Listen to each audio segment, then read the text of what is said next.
오늘 봉독하신 말씀을 근거로 상 받는 기도라는 제목과 함께 하나님이 주신 은혜를 공유하기 원합니다. 2024년 새해를 시작하시면서 기도 가운데 또 숨겨놓으신 하나님의 놀라운 축복을 저와 여러분이 다 같이 공유하시고 이 한 해 동안 주님께서 가르치신 그 기도의 의미를 다시 한번 충분히 깨달아 그 기도 가운데 하나님을 체험하고 하나님의 축복을 더 소유하고 오시는 그날에 잘했다 칭찬받는 상 받는 저와 여러분 다 되시기를 예수님 이름으로 축원합니다. 우리는 기도할 때에 우리가 받을 기도의 응답에 주의를 합니다. 문제가 해결될 것만을 주의합니다. 그러나 주님께서는 기도를 가르치면서 우리가 받아야 마땅할 상을 주의하라고 말씀합니다. 여러분, 주님이 주실 상과 우리가 받을 문제 해결을 비교할 수 있을까요? 우리가 이 세상 가운데 아무리 크고 아무리 큰 응답을 얻었다고 할지라도 주님께서 주실 상과는 비교할 수 없을 것입니다. 그러므로 주님께서는 너희는 이렇게 기도하라 라고 말씀하시면서 세세하게 기도의 내용까지도 가르치고 계신 것을 보게 됩니다. 수많은 세월을 통하여 하나님 앞에 수많은 기도를 올려드렸고 그 수많은 기도를 들으신 주님, 그러나 아직까지는 100% 마음에 합당한 기도, 마음에 드는 기도를 하지 못하셨습니다. 적어도 이 마태복음 6장이 이르기까지는 아직은 없었다라고 우리가 말할 수밖에 없습니다. 만약 그런 기도를 하나님께서 들으셨다고 한다면 주님께서는 기도의 내용을 가르치실 필요 없고 수고로이 내용을 나열하실 필요 없고 너희는 간단하게 누구를 본받아라 라고 말씀하지 않았겠습니까? 여러분, 다시 한 번 더 주님께서 가르치시는 기도의 내용을 우리가 깨닫고 이 기도가 우리에게 끼칠 주님의 상을 놓치지 않는 저와 여러분 다 되시기를 예수 이름으로 축원합니다. 무엇을 위하여 기도해야 되는 것입니까? 가장 먼저는 하나님에 대한 세 가지 갈망을 우리의 가슴에 품고 기도해야 되는 것입니다. 그 기도의 언어가 어떻게 나오든지 또한 어떤 말로 기도를 하든지 우리의 마음속에 먼저 이 세 가지 갈망이 있어야 된다라는 것이죠. 이 갈망에서부터 우리의 기도가 시작되어야 된다라는 것을 가르치고 있습니다. 봉독해 드린 9절과 10절 말씀, 그러므로 너희는 이렇게 기도하라. 하늘에 계신 우리 아버지여, 이름이 거룩히 여김을 받으시오며 나라의 임하옵시며 뜻이 하늘에서 이룬 것 같이 땅에서도 이루어지이다. 하나님의 이름, 나라, 뜻, 이 세 가지를 우리 마음속에 품고 기도해야 되는 것입니다. 첫 번째로 그 이름이 거룩히 여김을 받으소서, 주님의 이름이 거룩히 여기심을 받아야 마땅합니다 라고 우리는 입을 열어 기도할 수 있어야 된다라는 것이죠. 여러분, 거룩이라고 하는 말씀은 하나님과의 관계 안에서만 적용될 수 있는 단어이고 개념입니다. 하나님만이 오로지 거룩하시기 때문에 그런 것이죠. 하나님 외에는 다른 어떤 것에도 이 거룩이라는 단어를 적용할 수가 없습니다. 거룩이라고 하는 이 단어 자체가 분리한다, 차단한다 라는 의미를 가지고 있는 이유가 바로 거기에 있는 것이죠. 하나님 외에 다른 어떤 것도 거룩할 수가 없는 것이고 하나님은 모든 것 위에 홀로 계신 분이다. 어려운 한자 단어로 격절성이라고 말하죠. 격리되고 단절된 것이라는 것을 말하는 것이, 하나님은 정말로 그 존엄성, 초월성, 그래서 모든 것으로부터 격리되시고 단절되시고 홀로 계신 분, 홀로 위에 계신 분, 독자적으로 존재하시는 하나님이시기 때문에 그런 하나님께만 적용될 수 있는 단어 거룩하시다라고 말씀하는 것입니다. 이 거룩하시다라는 말씀 속에는 모든 죄로부터, 모든 더러움에서부터, 여러분 모든 또 피조물로부터 정말로 격절된 독자적인 하나님의 본질이 바로 거룩성이다라고 말할 수밖에 없는 것입니다. 그러므로 거룩하다라고 하는 것은 우리가 하나님과 연계될 때에, 하나님과 관계될 때에 비로소 우리에게도 적용될 수 있는 개념인 것입니다. 저와 여러분들을 성도라고 하는 이유가 뭐죠? 거룩한 무리들이다 라고 하는 말이 뭐죠? 우리의 도덕성이 높고 윤리성이 뛰어나고 이제는 성결해졌고 이제는 뭔가 좀 달라졌기 때문에 우리가 거룩하게 되는 것입니까? 그렇지 않습니다. 우리가 거룩하다는 이 단어를 적용할 수 있는 이유는 저와 여러분들이 하나님과의 관계 속에 들어와 있기 때문에 그런 것이죠. 그리스도가 속죄해 주셨습니다. 또 성령께서 우리를 성별해 주셨습니다. 하나님께서 저와 여러분들을 하나님의 아들로 삼아 주셨다는 이 사실 때문에, 그래서 하나님 안에 들어왔고 하나님과 관계되어져 있기 때문에 우리는 거룩하다라는 말을 듣게 되는 줄 믿습니다. 여러분, 하나님 외에는 어떤 것도 독자적으로 거룩할 수는 없습니다. 하나님과의 연결이 일어날 때만 비로소 거룩해지게 되는 것입니다. 성전이 거룩하다라고 하는 이유가 무엇입니까? 바로 이곳에서 하나님을 예배하는 곳이기 때문에 그런 것입니다. 그러므로 우리가 만들고 사람이 세웠다고 할지라도 여러분, 이것이 하나님과 연결된 이상에 우리는 모든 것을 성별해야 마땅하다라는 것을 우리는 깨닫는 것입니다. 거룩하신 하나님, 그 하나님의 이름을 우리는 존귀 여기고 거룩히 여기심을 받기에 합당하도록 그 이름을 우리가 높여드려야 마땅할 줄 믿습니다. 우리가 끊임없이 이 기도를 드려야 돼요. 왜 이 기도를 해야 되는 것입니까? 하나님의 모든 다른 것들은 다 천사들에 의해서 또 하나님의 그 어떤 안배를 통하여서 방비되고 보호를 받고 있습니다만, 그러나 하나님의 이름만큼은 완전하게 무방비 상태로 열려져 있기 때문에 그런 것이죠. 모든 사람이 그 이름을 이렇게도 대우하고 저렇게도 대우할 수 있도록 하나님의 이름이 열려져 있기 때문에 그런 것입니다.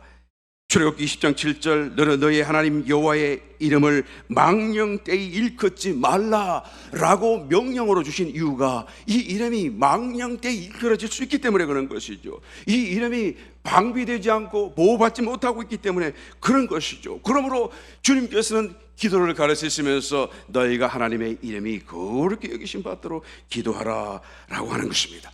하나님의 이름은 여러분 다른 어떤 것보다 하나님과 직결되어져 있습니다. 그러므로 부주의하게 잘못 사용해서는 안 되죠. 동시에 망령되이 사용해서는 더더군다나 안 되는 것입니다.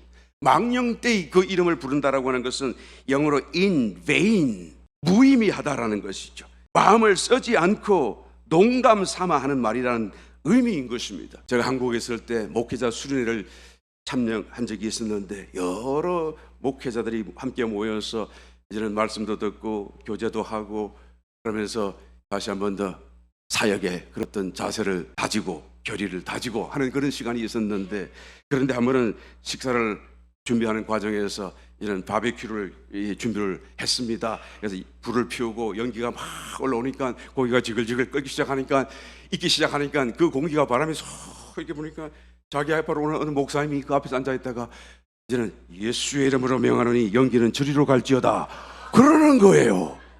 나는 얼마나 놀랐는지 모르겠어요.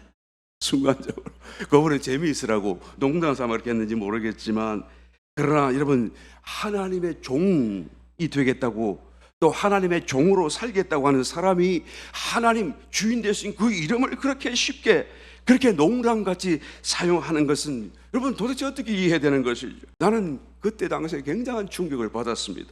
어떻게 목사가 저럴 수가 있는가? 우리도 그럴 때가 종종 있지 않아요? 뭐 목사뿐이겠습니까 여러분? Jesus Christ 그러면서 뭐 도대체 이 이름 안 좋은 일, 그 뒤에는 욕이 나오잖아요. 그런 말을 할 때 주님의 그 거룩하신 이름을 부르는 거예요. 여러분 있을 수 없는 일인 것입니다. 참으로 다행스러운 것은 제가 우리 교회 성도님의 입으로는 한 번도 이런 일을 들은 적이 없어요. 가정에서 들은 적이 없습니다. 얼마나 감사하고 또 얼마나 잘 마음적으로 준비되었나 교육되었나 하는 그 하나님 앞에 영광과 감사를 올려드립니다. 여러분 망령되이 이르러서는 안 됩니다. 주님의 이름을 그렇게 여겨야 되죠. 정말로 그 이름을 존귀 여겨야 돼요. 이 이름을 가슴에 품어야 된다라는 것이죠. 이 말씀을 반대로 생각해 보게 되면 너는 너희 하나님 여호와 이름을 망령되이 일컫지 말라, 망령되이 일컫지 말라고 하는 이 말씀은 그 이름을 우리가 부르기만 하면, 그 이름을 이런 모양이든 저런 모양이든 우리가 우리 입술로 부르기만 하게 되면 그러면 어떻게 되죠? 반드시 어떤 일이 일어난다라는 뜻이 아니겠어요? 만약에 아무런 일이 뜻이 일어나지 않는다고 한다면 그러면 망령되이 부르든 안 부르든 무슨 상관이 있겠어요? 하나님의 이름을 불렀을 때 하나님께 영광 올려드리든지 하나님의 영광으로 받으시든지 아니면 하나님께서 그 영광을 스스로 응답하심으로 나타내시든지 우리가 그 이름을 부를 때마다 무언가가 반드시 일어난다라는 거예요. 주님의 이름을 참으로 거룩함으로 부르시기를 예수님으로 축원합니다.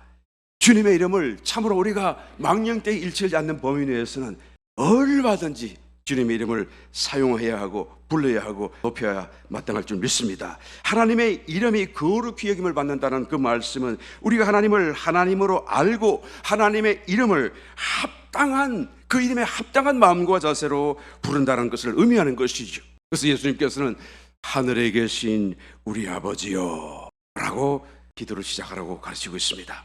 하나님은 우리의 아버지시다라는 사실을 정말로 깨닫고 정말로 사랑하고 정말로 존경하고 정말로 감사하는 마음으로 하나님을 부르라라는 것이죠. 이것은 육신의 아버지를 의미하는 것이 아닙니다. 영의 아버지죠. 내가 존재하도록 나를 만드신 아버지시죠. 나의 시작이 된, 나의 존재의 시작이 되신 아버지이시면서 동시에 하나님이신 그분을 내가 깨닫고 마음으로 아멘하고 마음으로 감사하는 마음으로 아버지의 이름을 불러라라고 지금 주님이 말씀해 주고 있는 것입니다. 우리가 이것을 정말 깨닫고 믿음으로 부르기만 해도 어떻게 돼요? 하나님께서 상을 주신다라고 말하는 것입니다. 우리가 정말로 제대로 하나님의 이름을 존귀히 여기는 마음으로 부르기만 해도 우리는 주님 앞에 서는 그날에 상을 받게 될 줄 믿습니다. 이 상을 꼭 받게 되시기를 예수님을 축원합니다. 그 다음에 두 번째는 하나님의 나라를 관심해야 되는 것입니다. 하나님의 나라가 임하옵소서. 시대적인 그런 의미도 들어있고 또 영역적인 그런 범위로서의 의미가 이 말씀 속에 함께 들어져 있습니다. 하나님 나라가 강림하도록 너희가 기도해라.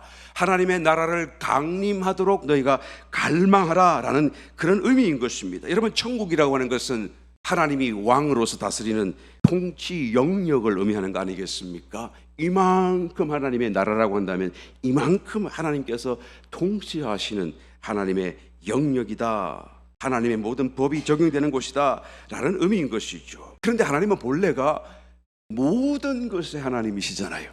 모든 것의 창조주이시잖아요. 이게 하나님의 나라 영역이라는 것이 정해져 있을 수가 없습니다. 그래서 모든 것의 왕이셨고 모든 것이 하나님께 속했고 하나님이 지으셨고 하나님이 다스리던 그런 하나님이신데 왜 그 하나님의 나라가 이렇게 테리토리가 축소되고 제한되고 정해졌고 심지어는 저와 여러분들이 이것을 위하여 기도까지 해야 된다라는 것입니까? 사람이 지음을 받으시기 전에 천사들을 하나님께서 먼저 지으셨는데 그 중에 사탄이 어뜸이었었죠. 아직 사람이 지음을 받기 전에 사단이 반역을 했고 하나님의 형상 하나님의 모양대로 지음을 받은 가장 뛰어난 피조물인 사람을 하나님 대적하는 마음으로 사단이 속이고 유혹하여 이런 죄 짓게 만들고 그의 종으로 만들어 버렸다라는 것이죠.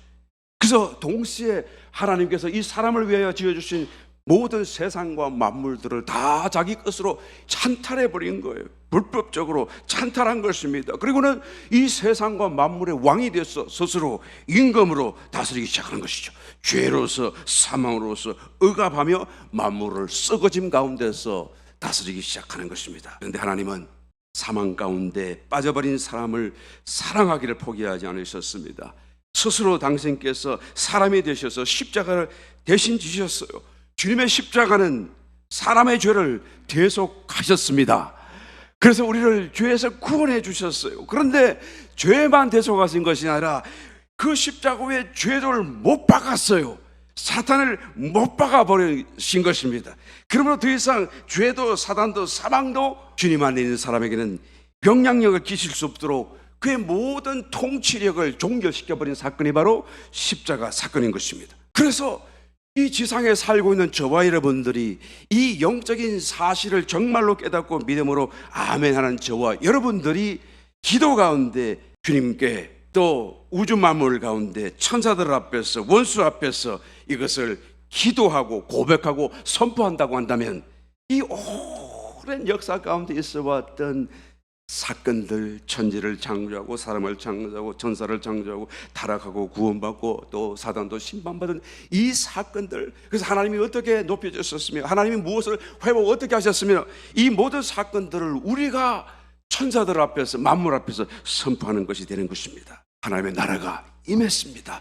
하나님이 이기셨습니다. 하나님이 모든 것을 다시 회복하셨습니다 라는 말이 되는 것입니다. 마태복음 12장에 보게 되면 귀신 들려 눈이 멀고 벙어리 된 자를 주님께서 고치시고 주님은 이런 말씀을 하십니다. 28절에 그러나 내가 하나님의 성령을 힘입어 귀신을 쫓아내는 것이면 하나님의 나라가 이미 너희에게 임하였느니라. 하나님의 나라가 이 지상에는 없었는데 사단의 왕국이었는데 이제는 하나님의 나라가 임했다라는 거예요. 어디에요? 너희에게 이만한 테리토리 안에 하나님의 나라가 임했다라는 것을 말해주고 있는 것입니다. 누구 가운데요? 믿는 사람들 가운데. 누구 가운데요? 하나님을 영접하고 이 사실을 깨닫고 고백하는 사람들 가운데. 저와 여러분들에게 이것을 하라는 것입니다. 기도 가운데 선포하라는 것입니다. 그래서 우리가 사는 그 지역, 그 테리토리에 하나님의 나라가 이만큼 임하도록 기도하라고 말씀하는 것입니다. 여러분, 결국에는 우리가 기도를 하든 안 하든 하나님의 나라는 완전하게 이 땅 위에 또 온 우주 가운데 임하게 될 것을 믿으시면 아멘 하시기 바랍니다. 최소한 천년 왕국 때만 되어도 이 세상의 모든 어둠은 사라져버리고 악한 세력들은 사라져버리고 주님의 나라가 완전하게 이루어지고 성취되게 될 것입니다. 그 전에 우리가 믿음으로 기도하고 믿음으로 하나님의 나라를 위하여 기도하라고 하는 것은 우리에게 상을 주시기를 원하는 거예요. 하나님의 영광 얻기를 원하시고. 왜 이것을 하나님이 상을 주십니까? 하나님의 뜻과 일치되기 때문에 그런 것이죠. 저와 여러분, 깨닫는 자로서 원수가 부끄러지도록 우리가 살고 있는 우리의 지역, 내가 생활하는 우리의 생활 환경 속에서 하나님의 나라를 이루어갈 수 있는 기도의 사람이 되시기를 다시 한번 예수님을 축원합니다. 세 번째로 우리가 무엇을 또한 갈망해야 되는 것입니까? 하나님의 뜻을 가슴에 품어야 되는 것입니다. 하나님의 뜻이 하늘에서 이루어지신 것처럼 땅에서도 이루어지다. 여러분, 천지가 창조가 되어지고 사단이 반역하였지만 사단은 적시로 쫓겨나고 공중으로 내어 쫓겼습니다. 그래서 공중 권세 잡은 자라고 성경은 말하고 있지 않습니까? 그러므로 사단이 반역하였지만 하늘나라에서 쫓겨난 이상 하늘나라에서는 더 이상 사단 같은 존재가 남아있지 않습니다. 모두가 다 하나님을 아멘 하고 거룩한 존재들만 하나님의 그런 선하신 성품 속에서만 살고 하나님과 함께 또한 동행하는 그런 천사들만 하늘나라에 남게 된 것이죠. 그러므로 하나는 이미 사단이 배반하였을지라도 더럽혔을지라도 정화가 된 것입니다. 그 쫓겨난 사단은 지금 공중에서 살며 공중권세 잡아로서 하늘과 땅 사이에서 이 땅을 지배하고 살고 있잖아요. 대환란 때가 되어지게 되면 이런 천사들과 성도들이 함께 사단을 다시 대적하여 땅으로 내어 쫓을 것입니다. 그런 공중에서 자기 거할 곳을 잃어버리고 억지로 내어 쫓기고 분노하여 땅으로 내려간다라고 요한계시록 12장에서는 기록해주고 있지 않습니까? 그래서 이 땅으로 내어 쫓기게 될 것이죠. 그리고는 영원한 심판에 들어가게 될 것입니다. 하늘에서는 하나님의 뜻이 지금은 이미 이루어져 있습니다. 그런데 아직 땅에서는 완성되지 않았습니다. 왜 그런가요? 아직도 사단이 공중에 있고 아직 그 사단의 영향 아래서 이 세상에는 죄가 역사하며 하나님을 반대하는 세력과 하나님을 거역하는 그런 세력과 또한 존재들이 남아있기 때문이다 라는 것이죠. 그래서 주님은 말씀합니다. 하나님의 뜻이 하늘에서 이룬 것 같이 땅에서도 이루어지다. 그런데 우리가 왜 이 기도를 해야 하는 것입니까? 하나님의 뜻이라고 한다면 누가 감히 대적할 수가 있나요? 하나님의 뜻이라고 한다면 누가 그 뜻을 감히 막을 수나 있나요? 우리가 기도를 하든지 하지 않든지 반드시 하나님의 뜻은 그대로 이루어지지 않겠습니까? 그런데 왜 기도를 하라고 하는 것입니까? 여러분, 우리로 하여금 상받게 하기 위해서. 할렐루야. 하나님께서 사단을 심판하시고 또 그를 하나님의 때에 이제는 그를 영원한 결박으로 결박하여 영원한 불못으로 내어 던지시는 이 모든 것들은 하나님의 의에 해당되는 사건이죠. 그래서 그 일을 행할 때 천사들이 아멘 아멘 다 그 말씀에 수긍하고 그런 하나님의 행위에 따라서 정말 의로우십니다라고 고개를 숙일 수밖에 없을 것입니다. 그러므로 하나님의 때에 반드시 그렇게 집행할 것입니다만, 그러나 우리가 그 일이 있기 전에도 하나님은 의로우십니다. 또 하나님의 뜻은 이 땅에서 이루어져야 마땅합니다 라고 우리가 기도하고 하나님의 마음, 하나님의 뜻을 환영한다고 한다면, 여러분, 이 일은 하나님이 하시는 그 일에 더욱더 큰 영광을 더하여 드리는 사건이 아닐 수가 없는 것이죠. 그래서 하나님의 공의를 이루어 가시는 그 하나님의 모든 경륜 속에서 우리가 기도한다고 한다면, 하나님 뜻대로 하시옵소서, 하나님의 뜻을 우리가 환영합니다라고 말한다고 한다면, 이 모든 것이 하나님께는 영광이 되어지는 것입니다. 천사들 앞에서도 영광이 되어지게 되는 것입니다. 그러므로 하나님은 기쁨으로 저와 여러분들을, 기도하는 사람들을 축복된 자리, 상 주신 자리에 세워주시게 되는 줄 믿습니다. 이와 같이 마음에 세 가지 갈망을 꼭 우리가 깨닫고 품고 이 안에 기도할 수 있는 저와 여러분 되시기를 예수 이름으로 축원합니다. 두 번째로, 우리 자신을 위하여서 다시 세 가지 필요를 깨닫고 기도해야 됩니다. 이 세 가지가 필요하다라고 하는 것은 우리 개인적인 사건이고 우리의 개인적인 삶의 목표를 위한다는 의미가 아닌 것이죠. 방금 말씀드렸던 하나님을 위하여, 하나님을 대하여 세 가지 갈망을 갖고 기도하기 위해서, 그 기도를 돕기 위해서 우리에게 반드시 이런 것들이 무장되어야 되고 이런 것들이 있어야 된다라는 것을 의미하는 것입니다. 마태복음 6장 11절부터 13절, 오늘날 우리에게 일용할 양식을 주옵시고 우리가 우리에게 죄 지은 자를 사하여 준 것 같이 우리 죄를 사하여 주옵시고 우리를 시험에 들게 하지 마옵시고 다만 악에서 구하옵소서. 첫 번째로 우리가 먹어야 될 양식을 하나님 앞에 간청해야 된다라는 것을 말씀해 주고 있습니다. 이것은 우리가 매일 먹어야 되는 것이기 때문에 매일같이 기도해야 되는 것입니다. 어떤 사람은 그렇게 질문할지 모르겠습니다. 우리가 매일 먹어야 하고 또 어차피 우리에게 꼭 필요한 것이라고 한다면, 또 하나님이 기도하면 주실 거라고 한다면, 그러면 그냥 주시면 안 돼요. 그냥 기도하기 전에 요즘에 IoT 시대라고 말하지 않아요. Internet of Things, 사물 인터넷이라는 그런 의미죠. 그래서 모든 집안에 있는 물건들이 다, 또 바깥에 있는 물건들이 다 사람만 인터넷을 하는 것이 아니라 사물들이 다 인터넷으로 연결되어져 가지고, 그래가지고 전부 다 서로 교통하면서 통제가 되어진다는 그런 시대를 우리가 살고 있지 않습니까? 그래서 냉장고도 인터넷이 되어가지고 지금 냉장고 안에 지금 뭐가 들어있고 얼만큼 남아있고, 그래서 우유가 탁 배달이 됐는데 우유를 먹고 보다 보니까 이게 척척척척 떨어서 요만큼 내려오게 되면, 그래서 냉장고에서 벌써 그걸 탁 그것을 인식해가지고 이제는 슈퍼마켓에다가 연락을 하고 슈퍼마켓에서 이 우유를 탁 배달을 하는 거예요. 그래서 오늘 아침에 일어나서 문을 탁 열고 나가더니 현관문 앞에 우유가 딱 배달이 되어 있는 거죠.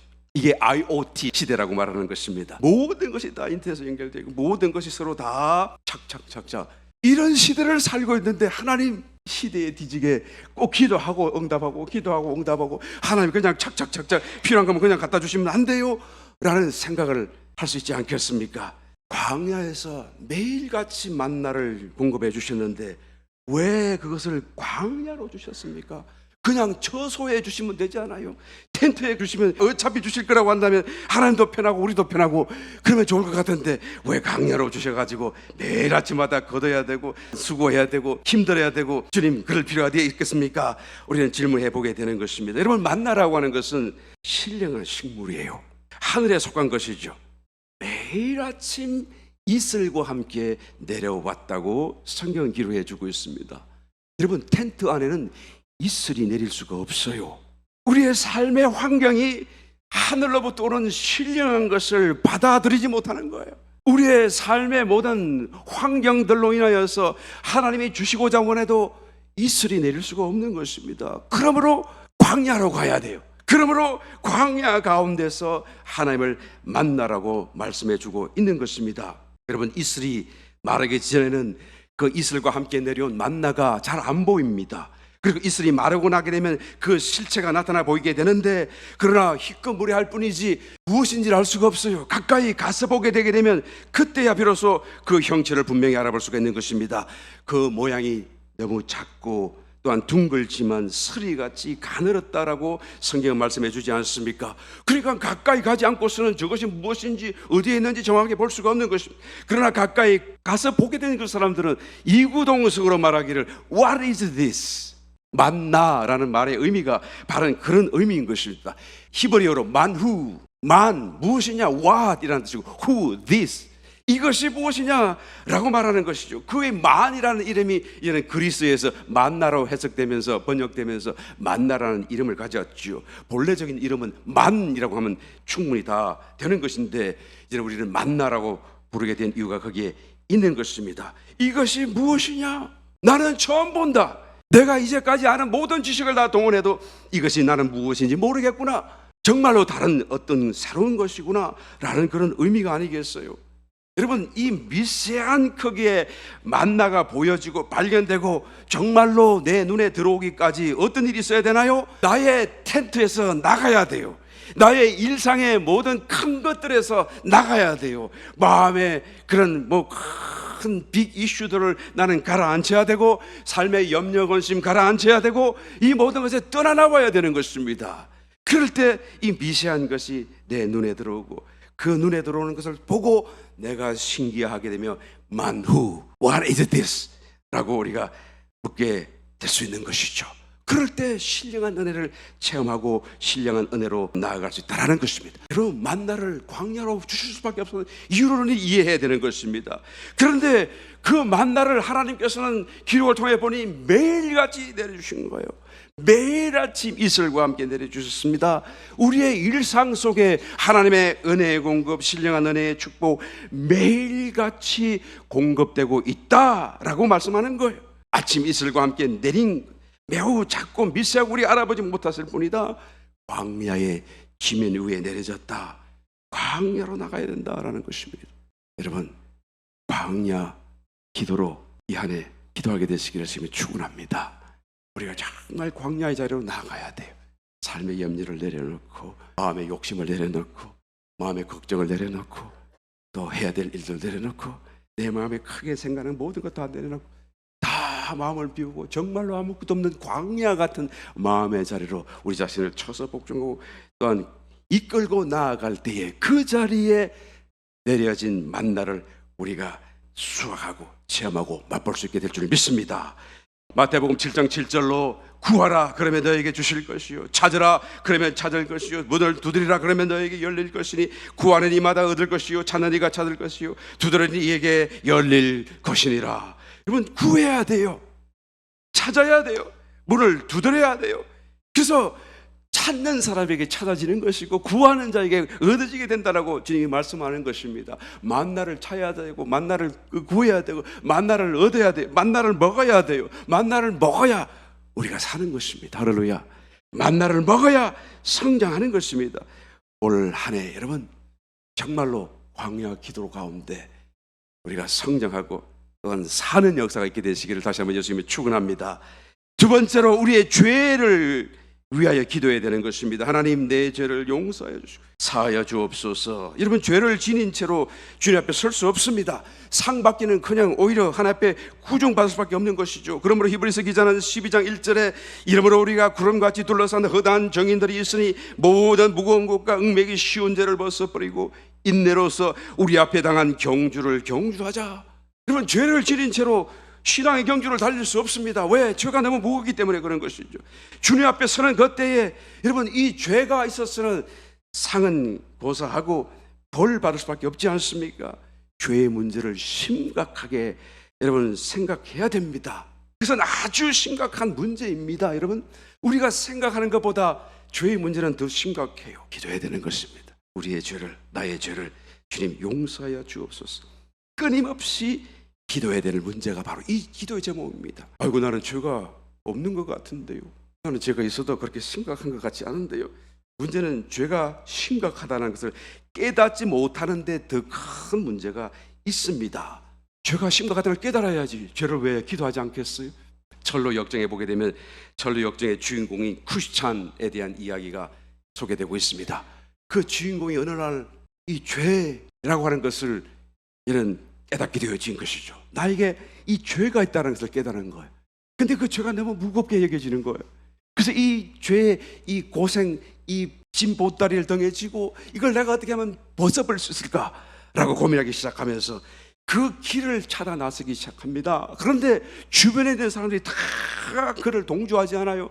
다 그를 만류합니다. 그의 가족들로 만류하고, 그를 만나는 사람들을 만류하고, 야, 그게 뭐 대단한 거라고. 그 죄 다 있어. 우리도 있고 모든 사람이 어느 정도는 다 죄가 있어. 그거 뭐 그렇게 중요한 거 아니고 그렇게 심각하게 생각할 거 아니야. 왜 그래?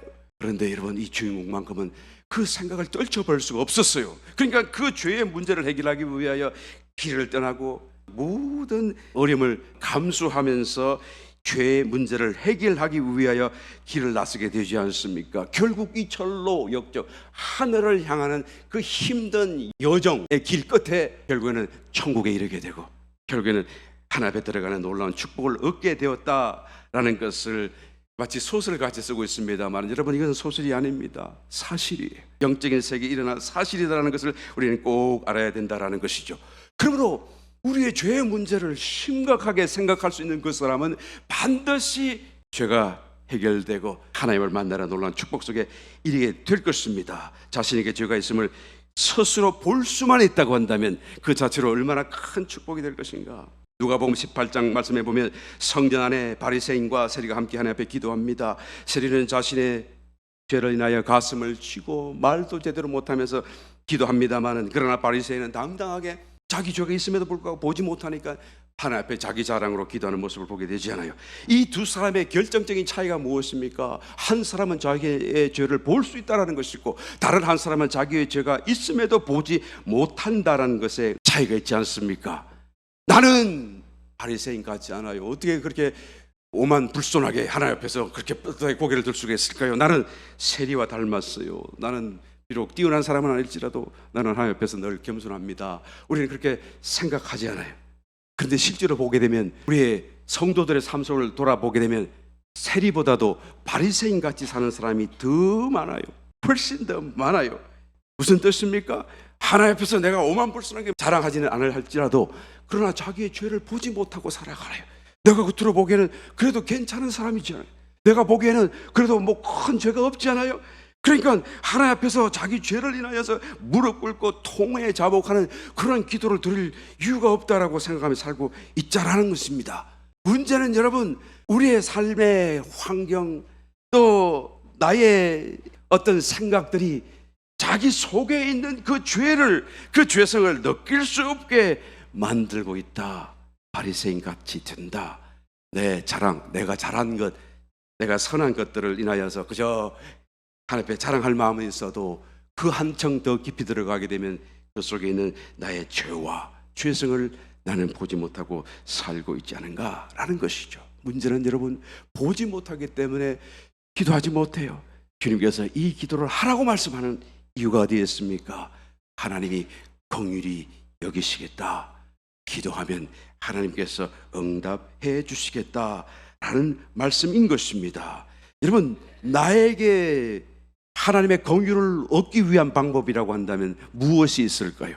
내가 구조적으로 나는 바리새인 같아서 나는 크게 죄 짓는 것 없고 나는 내 깊이 속에 감춰진 나의 죄를 볼 수 없게 되어져 있는데, 그리고 살고 있는데 내가 그것을 볼 수 있게 되고 회개하게 되게 되고 하나님이 용서해서 내 죄가 깨끗하게 지워질 수 있는 그런 은혜를 얻기 위해서 하나님의 긍휼을 얻을 수 있는 방법이 무엇일까요?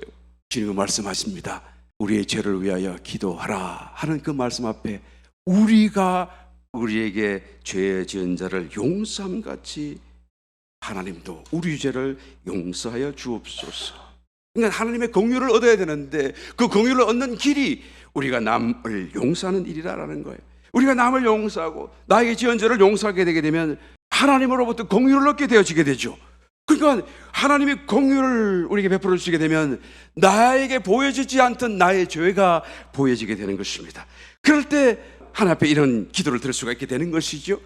하나님께 기도만 하게 되게 되면 하나님은 즉시로 우리의 죄를 용서해 주신다는 것을 말씀하는 것입니다. 우리의 죄가 비록 진홍같이 붉을지라도 양털같이 희게 되리라 하시는 하나님의 축복이 저와 여러분 이 한 해에 넘치게 되시기를 다시 한번 예수님으로 축원합니다. 또 우리 가운데 품어야 될, 우리가 꼭 필요한 하나님의 필요가 무엇입니까? 우리가 시험에 들지 않도록 하나님 앞에 기도해야 되는 것입니다.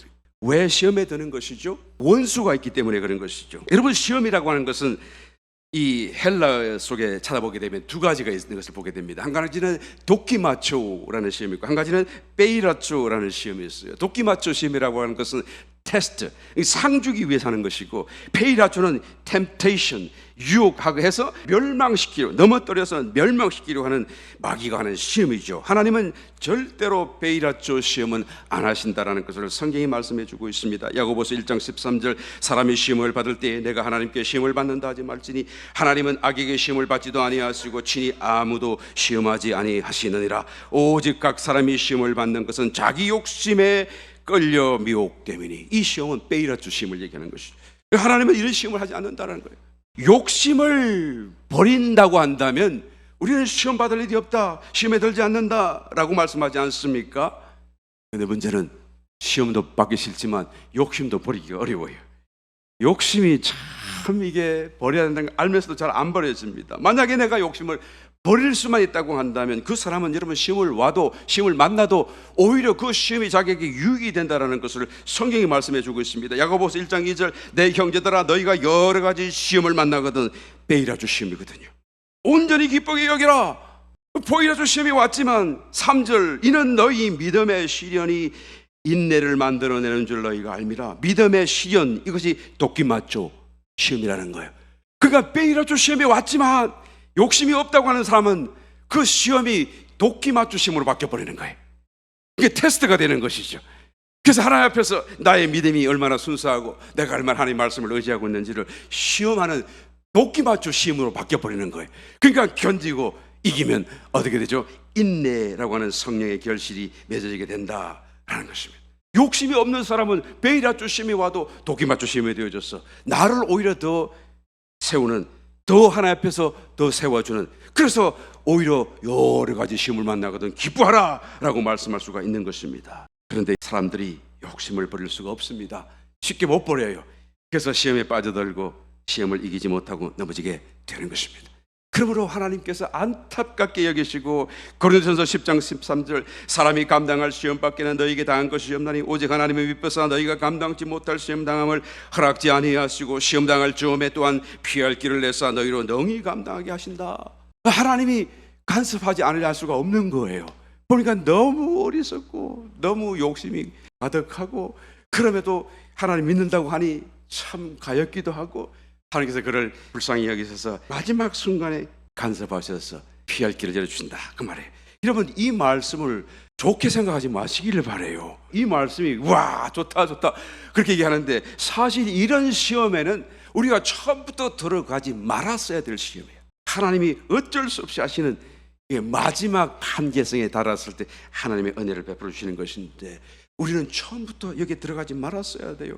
만약에 시험에 빠지게 되게 되면, 그래서 나중에 우리가 하나님의 도우심으로 이긴다고 할지라도 많은 손실이 발생할 수밖에 없어요. 그 기간 동안에 많은 것을 잃어버릴 수밖에 없다는 것을 우리는 알아야 되는 것이죠. 어떻게 해요? 욕심을 버리시길 바랍니다. 욕심이 없다고 한다면 여러분, 이런 시험 가운데 우리가 넘어지지 않습니다. 오히려 그 베이라초 시험이 도끼마초 시험이 되어서 우리에게 더 놀라운 성령의 열매로 하나님의 칭찬과 인정으로 돌아오게 될 줄 믿습니다. 그래서 주님께서 이것을 두고 기도하라는 것입니다. 내가 다른 사람을 용서한 것이 내 죄를 용서하여 주옵소서. 여러분, 하나님의 갈망을 가슴에 품으시길 바라요. 그리고 그 갈망을 더 잘 기도하기 위해 이 세 가지 필요를 주님 당당하게 구하시기를 주님으로 축원합니다. 그리고 거기다가 더하여서 플러스 세 가지를 항상 참여해야 됩니다. 13절, 나라와 권세와 영광이 아버지께 영원히 있사옵나이다. 본래부터 있었고 잠시 찬탈당한 것 같으나 그러나 그것이 다시 회복되어져서 영원히 아버지께 있습니다. 최초의 사람 아담이 실패했습니다. 사단에게 그의 나라와 권세가 잠깐 그의 영광이 넘어갔습니다. 그것이 모두 불법적이었지만 하나님께서는 대신 값을 지불하시고 십자가를 지셨고 모든 걸 되찾아 오셨다라는 것이죠. 우리가 이 사실에, 이 은혜에 아멘이라고 말을 한다고 한다면, 그리고 기도 가운데 그것을 찬미한다고 한다면, 여러분, 하늘에 있는 천사들도 우리의 아멘에 따라와서 하나님 참으로 위대하십니다, 공의롭습니다. 하나님이 하시는 일은 모두가 다 정의롭고 의롭습니다. 하나님이십니다. 보좌에 계신 하나님을 향하여 영광을 올려드리게 될 줄 믿습니다. 우리가 이 사실을 정말로 깨달은 자로서 주기도문 속에 다 이렇게 들어있잖아요. 이것을 끊임없이 고백하고 또한 이와 같은 마음을 갖고 기도할 수 있는 저와 여러분 되시기를 예수님 이름으로 축원합니다. 이 기도가 얼마나 하나님의 영광이 될지 모르는 것입니다.